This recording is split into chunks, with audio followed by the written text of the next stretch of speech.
Tambalan na!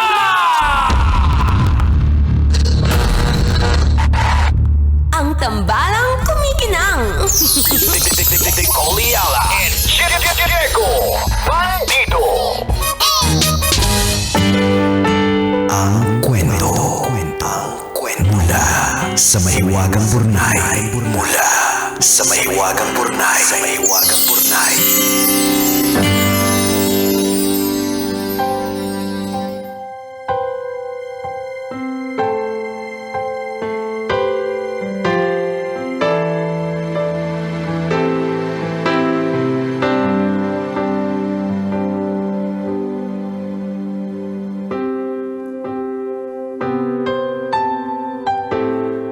Dear kumikinang na tambalang ni Coliala at Diego Bandido. Itago niyo na lang po ako sa pangalang Carla, 26 years old at isang bank employee dito sa Ortigas. Sumulat po ako para ibahagi sa inyo ang isang karanasang hindi ko makakalimutan. Ganito po kasi. Alam ko naman po na hindi ako kagandahan. Hindi po ako yung tipo na lilingunin sa daan. Medyo nasa heavy side din po ako at aaminin ko malaking insecurity ko po yun. Tanggap ko po na pang-supporting character lang ako sa love story ng iba. Nakasanayan ko na pong pumunta sa isang coffee shop malapit sa opisina pagkatapos ng trabaho. Doon ako nagpapahinga, nagkakape at nagde-daydream. At doon ko din unang nasilayan si Crush. Matangkad, maputi, clean cut. Yung forma niya parang hindi nag-effort pero ang lakas ng dating. Araw-araw nakaupo siya sa same spot. Medyo tago at secluded. Tapos facing the street. Same table, same time. Ini-imagine ko na siguro hinihintay niya ako. Kaya naman tuwing pumupunta ako sa coffee shop, umuupo ako malapit sa table niya. Kunwari, busy sa phone pero ang totoo, 80% ng attention ko nasa kanya. Hanggang sa isang araw, nahuli ko siyang nakatingin sa akin. Matagal. Malagkit.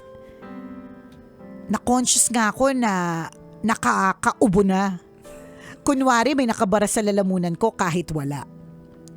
Kinabukasan, nginitian niya ako. Buti na lang talaga hindi ako hinimatay.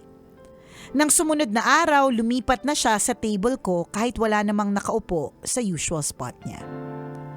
Sa sobrang kaba ko, gusto ko na lang tumakbo palabas ng coffee shop pero nanginginig ang tuhod ko. Kinausap niya ako. Small talk lang naman. Tapos, siningi niya yung messenger ko. Binigay ko naman. Simula noon, maghapon na kaming magka-chat. Madalas siya pang nauunang mag-message. Nagsimula na tuloy akong mag-imagine ng wedding namin. Nakikinikinita ko na din na magiging itsura ng mga anak namin. Hay nako, ang babae talaga! Anyway, isang gabi nag-message siya. Sabi niya, may itatanong daw siya. Hindi ako makahinga sa kilig. Eto na, tatanungin na niya ako kung pwede niya akong ligawan. Pero ang tinanong niya kung meron ba akong extrang 20K. May emergency lang daw siya at ibabalik din daw niya sa sweldo. Para po akong binuhusan ng malamig na tubig habang nasa gitna ng romantic movie. Yung kilig ko naging kilabot. Yung love story sa utak ko naging scam alert. Hindi na ako nag-reply. Blinak ko siya agad. Naghanap na din ako ng ibang coffee shop na tatambayan pagkatapos ng trabaho. Natutunan ko na hindi lahat ng ngiti para sa'yo. Minsan, bitag yon para matapyasan ang bank account mo.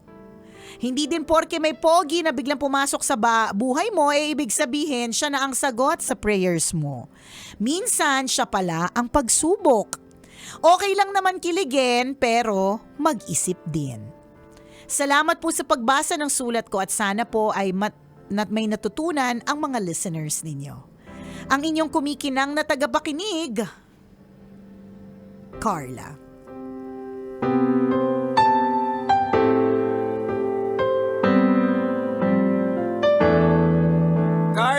good job. Hi, Carla. Good job dun sa blinak mo. Hindi ka nabitag. Correct. Good job dun sa from love story to scam alert real quick. Good job. Nakakabilib yung ano mo, yung naisip mo na hindi ka nagpakasyong na alam mo na kagad na kaya ako binitag nito or kaya ako tinatry nitong suyuin dahil galawang scammer pala, 'di ba? Imagine mo, kakapakilala nyo pa lang, manghihiram ka ng 20 mil sa isang tao na ngayon mo lang nakilala, 'di ba? Tsaka yan na talaga yung galawan, ibabalik ko sa sweldo. 'Di ba? Yan naman lagi pwede pa siguro 1,000, Ayan, 2,000. pwede. Yan, pwede. Feeling ko nga hanggang 4-5, baka pwede pa. Pero kapag 5 digits na, medyo red flag na siya. Correct, pag lumagpas na ng 7,550, yan, 'di ba? Parang medyo kakabahan ka na dito pero very good, Carla, kasi ang bilis mong mag-react sa red flag kagad. True. Yung iba dyan parang napapaisip pa Teka lang, may may tinutukoy ka ba dyan? May mga natatamaan dito. Ano ba yung sabi ni Carla? Hindi porke pogi.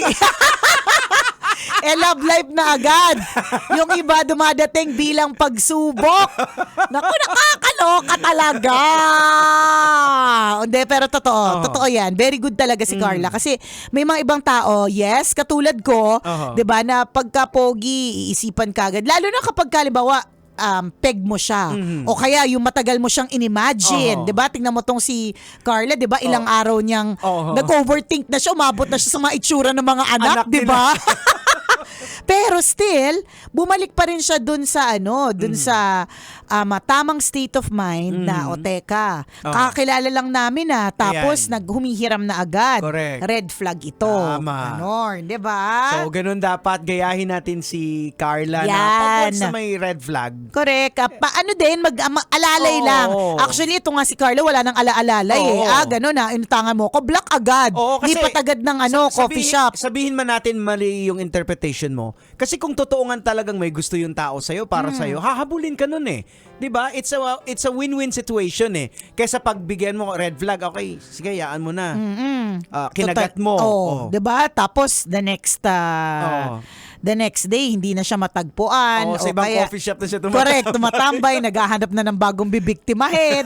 'Di ba? And alam mo, you described yourself physically, Carla, in the first part of the kwento. Pero sa totoo lang, mas magandang tingnan mo yung karakter na meron ka. Yes. Diba? Focus on that. Kasi maganda yung karakter, di ba? Maganda yung karakter na meron ka Sa halip na tingnan mo yung mga side na hindi maganda, ganyan. Although yung physical na part, kabisyo, hindi naman siya madali though. Kasi, di siyempre, kung sana madali lang din magpaganda, magpapayat, di sana lahat maganda at payat, 'di ba? Hindi din talaga siya madali for so many different reasons, no? But mag-focus ka dun sa karakter na meron ka. Which is, ang karakter mo is, hindi ito basta-bastang natitinag. Diba? Hindi ito basta-bastang na-aware siya sa mga red flags, self-aware siya, marunong siyang tumingin sa danger. Diba? Mga good signs tungkol sa iyong karakter. Doon ka mag-focus, hindi ako kagandahan, walang tumitingin sa akin. Nasa heavy side ako, nasa cause ng insecurity ko. Although, kung yan ang cause ng insecurity, gagawa ng paraan talaga, 'di ba? So ang ganda kasi nakita mo kagad na, hihiraman ako ng 20 mil. Ichuchubibo lang ako nito. Correct, sigurado. Ang dami ko na imagine sa ichuchubibo. Nakakaloka. 'Di ba pwede kang paikot-ikutin lang talaga niyan Tas marami na talaga yung mga rason-rason, lalo na pag singilan na, dami ng rason-rason 'yan. Pero ikaw, hindi na ako abot dun sa rason-rason. In fairness to you umabot ka sa itsura ng mga anak mo. Correct. Anak ninyo together, pero hindi ka umabot dun sa nabilib din talaga kaya kakaiba yung karakter utang teka, block agad, di ba? Pero sa totoo lang, in terms of love life, umabot ka na dun sa level ng itsura ng mga anak. So, you're a very interesting human being. Masasabi namin. Very nag-overthink ka. At the same time, grabe yung protection mo. Correct. Pag nakakita ka ng red flag, Tama. shut down ka agad. Totoo, pero all out ka din. Di ba? Pero galing usually, yung mga ganyan nag-i-imagine yan, di ba, bumibigay pa ng konti yan. Yan yung mga Bilis yung sagot. Confirm na confirm. Ay, oo. Oo naman. Hindi, totoo. Yan yung mga talagang tipong bibigay. Bibigay na agad. Oo. Ito yung mga tipong hindi na talaga mag-iisip. Ayun mo yung, basta, hindi na, i-disregard ang mga red flags. Oo. Pero ikaw. Pero ang galing, galing. Galing di ba? Utang belsa, teka, block ka na agad. Lipat na ako ng coffee shop, may iba na akong i-imagine. Di ba? I feel like masaya kang maging jowa. Masaya kang maging tropa. Correct. Kasi parang extremes. Parang ikaw yung tao kaya mag-real talk talaga. Correct, oo. Pero kaya mo ding pamlastic. Yan, oo. Diba? Diba? Mongga ka, girl. So, Wag- i-real talk mo pag kinakailangan, pa-plastic ka. Oo, kinakailangan. Kinakailangan mo rin mag-dribble. Oo, totoo. Diba? So, tingnan mo, ang ganda ng karakter mo. Kaya, wag na masyadong isipin yung mga wala ka. Yes. At lalong-lalo na yung physical. Sabi nga daw nila, pangit, mahirap na lang daw ang pangit ngayon. Diba? Kasi nga, kapag ka medyo may extra ka, pwede ka nang gumanda eh. Tama. Alam mo, isa sa mga na-amaze talaga ako, Jegs, yung kapag ka nakakita ko ng transformation pagdating sa ilong. Palibasing ilong kasi sentro ng mukha eh. Ilang beses na ako nakakita ng transformation na yun talaga yung inipo nila yung para magpailong. Kasi alam mo naman ang regular na ilong ng mga Pilipino, 'di ba? Kalat, 'di ba? Parang kalat siya. Pero alam mo yung mga ordinary looking talaga na parang yung katulad ng description ni Carla na hindi mo lilingunin. Pero nung inilongan, hala ka! Nag-iba. Lumaban sa mga sa mga nagagandahang mga influencer at content creator, lumalaban. Tama. So yung mas madali yung solusyonan yung physical aspect na kinai-insecurean mo eh. Mas madali yun eh. Oo, hindi kagaya nung dati. Karakter, oo. Tsaka yung dati, Oo. pag nagpa-enhance ka, ang daming mga bashing, True. ang daming sasabihin yung pamilya. Correct, diba? Tsaka mahal, pero ngayon, parang, Ngayon carry na eh. I mean, tsaka may parang madami nang na-approve sa credit card. Oo. Parang, di ba, parang ganun? sasabihin ko sa'yo, pwede na i-credit card. Pwede! Kasi dati parang, ewan ko lang although hindi ako nag-credit card kasi, pero parang feeling ko dati, mas mahirap yung Oo. yung application, yung parang bago ka yung CI, 'di ba, bago ka ma-approve. Parang mas matindi dati. Ngayon parang, naka-blue ka. Pwede ka Ayan. na mag-credit card. Di ba ka sa mall? Naka-yellow. Di ba? Ayan. Di ba yung Apply mga, na. pwede na apply na. Meron nga one time na-experience namin yan. Parang tumitingin lang kami ng isang produkto. Tapos may lumapit lang sa amin. Siyempre, kami naman, ako naman, entertain agad. Alam mo na, yung karakter ko, kaya ma-easily masascam eh. Pero, ang in-offer niya talaga is a credit card. Na ang bilis ng parang within an hour, sabi niya, within an hour po, ma-approve na po, basta meron na po kayong may previews na kayong card. Mga ganon na siya kadali. 'Di ba? Pero yung karakter mo, Carla, yun yung mahirap eh. Yes. Pero meron ka na nun. Correct. Maganda na yung karakter mo. Yung physical, madali na lang yan. At yun naman kadalasan ng minamahal ng tao, yung character. Totoo kasi eventually, sa totoo lang, yung physical, it Yes. will fade. Oho. Yung mga gumagamit ng mga kung ano para pumayat, ganyan. Eventually, dadating yung panahon na hindi nila masusustain yan. Correct. Basta it will fade. Tingnan mo, sa reunion, di ba, maisip mo, di ba dati maganda yan? Ayan, Di ba? totoo. Di ba dati yan yung heartthrob? Ano nangyari? Galawa ng mga marites. Bakit na haggard? Kaya ang pangit umaten ng reunion eh. 'Di ba? Ang pangit ka banding ng mga marites eh.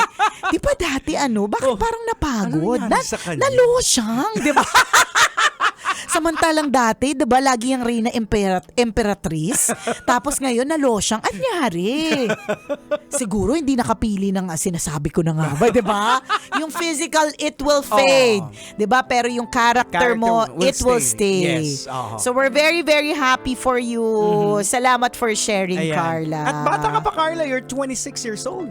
Napakaraming pwedeng bata mangyari. pa. Oo. At 26, wais na pagdating sa lalaki. Ayan. Very good ka dyan. Oo. Kasi usually yung mga ganitong edad, 26, marupok. Oo, Ayan. ikaw hindi. Oo. Walang rupok-rupok sa 20K, di ba? Ayan. Sarado ka agad. Sarado, black agad, lipat agad ng coffee shop. Thank you, Carla, for sharing your story with Ayan. us. Malay mo yung tinatambay mong coffee shop ngayon, dyan mo talaga makikita yung the Oy, one. This is it, di ba? Ito pa rin po ang tambala Tambalang Kumikinang. Ako po si Diego Bandido. At ako po si Nicole Yala. Kailangan pa bang i-memorize yan? Basic!